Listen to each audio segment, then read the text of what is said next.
Hola, soy Lucía y voy a leer este relato por segunda vez después de acabar de leerlo por primera vez. Es del libro Avidez de Lina Meruane y se titula Reptil. Dicen que desde la incubadora emitía un siseo que inquietó a la enfermera. Dicen que, al intentar sacarme, sintió el frío de una lengua prensil atrapando uno de sus dedos. Dicen que llegó asustada a la habitación donde debía entregarme. Rugosa y paticorta, yo había reptado hasta el cuello bordado de su delantal y arrancado un trocito de tela. Dicen que mi madre no quiso amamantarme. Mi lengua le gastaba el pezón. Eso dicen, que yo la hacía sangrar, que la dejaba malherida, que la lija en mi boca agrietaba y deshacía los chupetes de goma. Dicen tantas cosas, mi madre, mi otra madre, que todo era efecto de la radiación a la que habíamos sido expuestas, ellas y yo. Que no éramos las únicas, que había otros niños sorprendentes, otras niñas raras que no se curaban de su rareza. Dicen, por aclarar, que yo no era una niña hambrienta. Era otra cosa a la mía. Era que mi lengua se activaba ante el más mínimo roce con otra piel, con fundas, mantas, bolsas de plástico o la cáscara de un huevo, o ante la cercanía de un juguete cualquiera, un trencito metálico, una muñeca, un osito de peluche que también destruiría con mi lengua.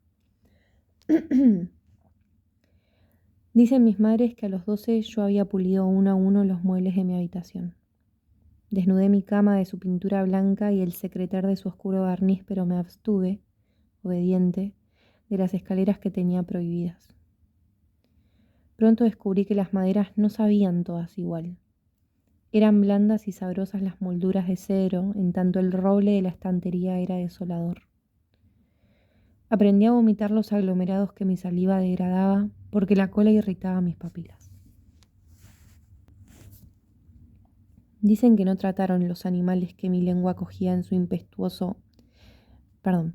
Dicen que no trataron los males que mi lengua cogía en su impetuoso recorrido, a ver si espabilaba y me portaba como niña. Porque mi conducta estaba lejos de ser humana, dicen, levantando las cejas una, tosiendo secamente la otra. Y no me mandarían a la escuela mientras yo me las diera de reptil. Pero yo quería tanto salir de esa casa de persianas bajas a la que nunca venía nadie de visita. Quería tanto ir a la escuela en días de sol, reposar sobre una piedra con otras niñas alrededor. Eso me decía sin decirlo, escuchándolas debatir. Que si prometía no arremeter contra los pupitres, que si me dejaría tentar por la pizarra, que si nos denunciarían por las sillas cojas que causaban accidentes, que si sembraría el terror en la sala de clases. Una empezaba susurrando su pregunta y la otra la terminaba levantando la voz. Dicen asimismo que si reprendían mis modos reptilianos, yo corría hacia mi pieza y me tiraba sobre el colchón raído y las sábanas rajadas que ellas ya no remendaban, y me entregaba un berrinche que ellas ya no atendían. Sospechaban que quería obligarlas a arrastrarse y pedir perdón.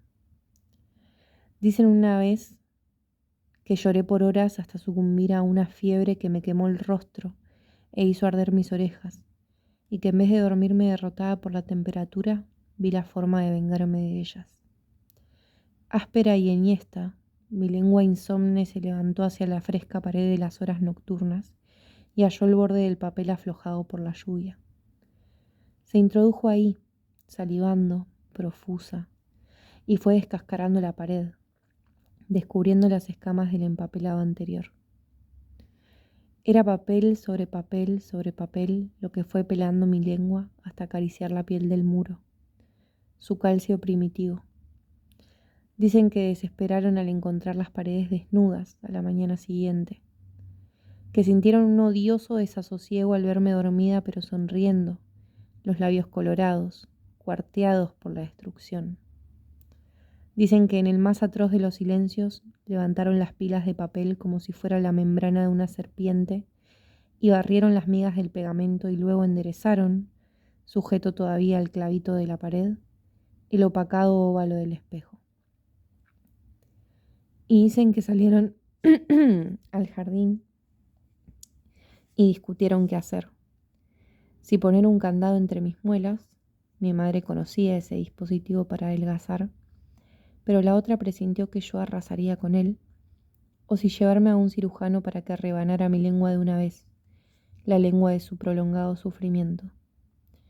Pero dicen que mi madre se negó citando el cuento del dentista que, tras arrancarle la lengua a su enemigo, veía brotar del muñón una infinidad de vertiginosas lengüitas.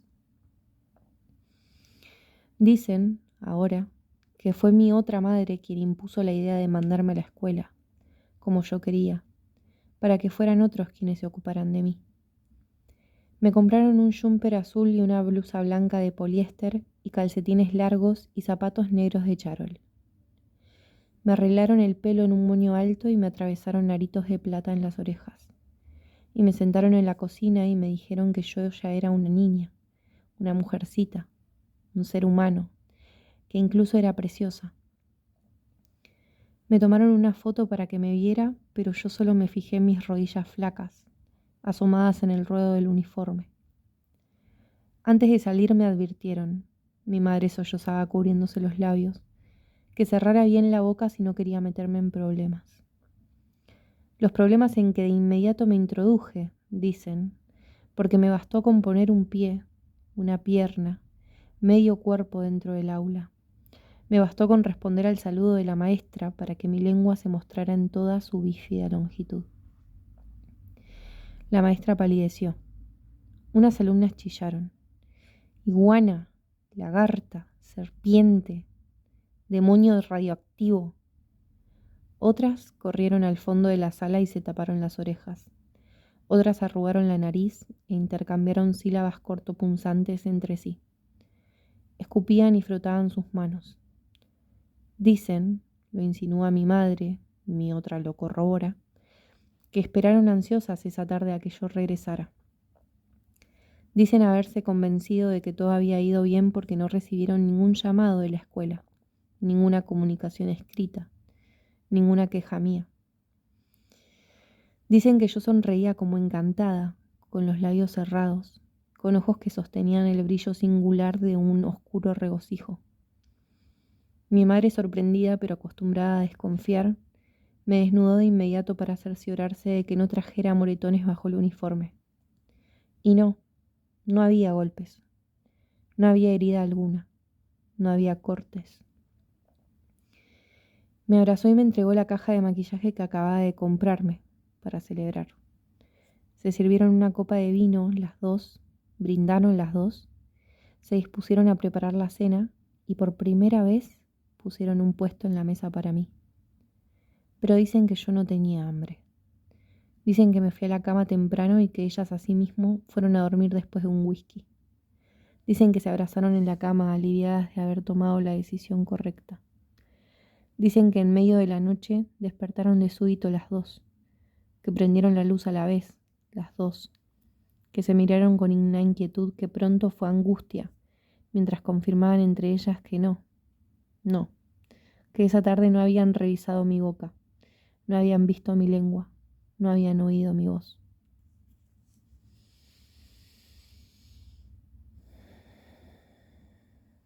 Esto es de este libro Avidez de Lina Meruane, que es un libro para mí maravilloso realmente. Supongo que será... Estoy en la duda de si es chilena o argentina, la verdad. A veces me relaja leerme a mí misma en voz alta y pongo la cámara para escucharlo después y compartir. Y este es el que va a seguir.